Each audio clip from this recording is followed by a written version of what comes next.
ইরানের speaker Mohammad বাঘের গালিবাফের সাম্প্রতিক বিষয় জানতে তেহরান থেকে যোগ দিচ্ছেন এশিয়া ওয়ান প্রতিনিধি মোস্তফা আফজালজাদে। ধন্যবাদ মোস্তফা। ট্রাম্প ইরানকে অভ্যন্তরীণভাবে বিভক্ত করার চেষ্টা করছেন বলে পার্লামেন্টারি স্পিকার যে অভিযোগ করেছেন তার গুরুত্ব সম্পর্কে কি আমাদের কিছু বলবেন? ট্রাম্প ইরানকে অভ্যন্তরীণভাবে বিভক্ত করার প্রচেষ্টা চালিয়ে যাচ্ছেন কিনা বা অন্য কোনো কারণ আছে কিনা, এই মুহূর্তে ইরানের জন্য উচ্চ পর্যায়ে ঐক্য বজায় রাখা অত্যন্ত জরুরি এবং গুরুত্বপূর্ণ। কারণ উচ্চ পর্যায়ের মধ্যে বিভাজন থাকলে তা সাধারণ মানুষের মধ্যেও ছড়িয়ে পড়বে। এই চলমান যুদ্ধের সাথে মানিয়ে নিতে ইরান সরকারের তার সাধারণ নাগরিকদের পূর্ণ সমর্থন অত্যন্ত প্রয়োজন হয়ে পড়েছে।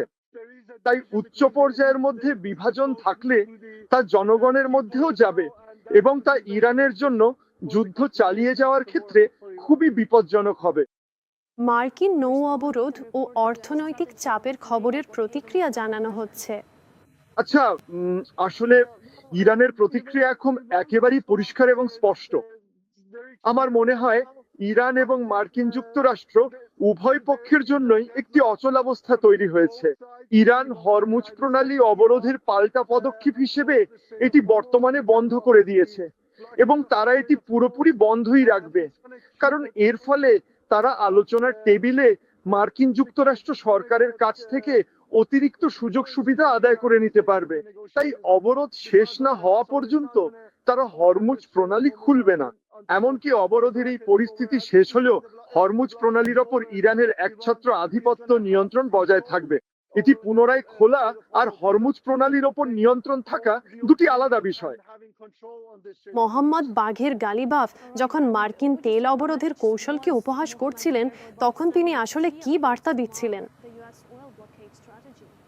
তিনি আসলে এটাই বোঝাতে চাইছেন যে আমরা পুরোপুরিভাবে এই হরমুজ প্রণালী এবং তেলের অবরোধের ওপর কোনোভাবেই নির্ভরশীল নই। আমাদের তেল বিক্রি এবং প্রয়োজনীয় পণ্য আমদানির জন্য আরো বিভিন্ন ধরনের বিকল্প কৌশল ও পথ খোলা রয়েছে। আর ঠিক এভাবেই তিনি হরমুজ প্রণালী অবরোধ করার বিষয়ে ডোনাল্ড ট্রাম্পের নেওয়া পদক্ষেপকে সম্পূর্ণরূপে গুরুত্বহীন এবং অকার্যকর বলে প্রমাণ করতে চেয়েছিলেন।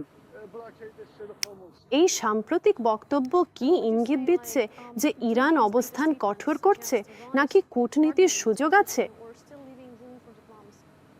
এই বিষয়টি স্পষ্টভাবে প্রদর্শন করেছে যে তারা সর্বদাই অত্যন্ত আন্তরিকতার সাথে কূটনীতিতে আগ্রহী।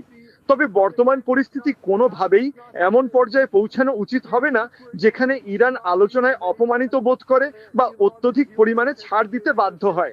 তারা খুব বেশি ছাড় দিতে চায় না, কারণ এটি তাদের বিশ্বাসের বিরুদ্ধে এবং আলোচনায় জনগণ তাদের কাছে যা চায় তারও বিরুদ্ধে।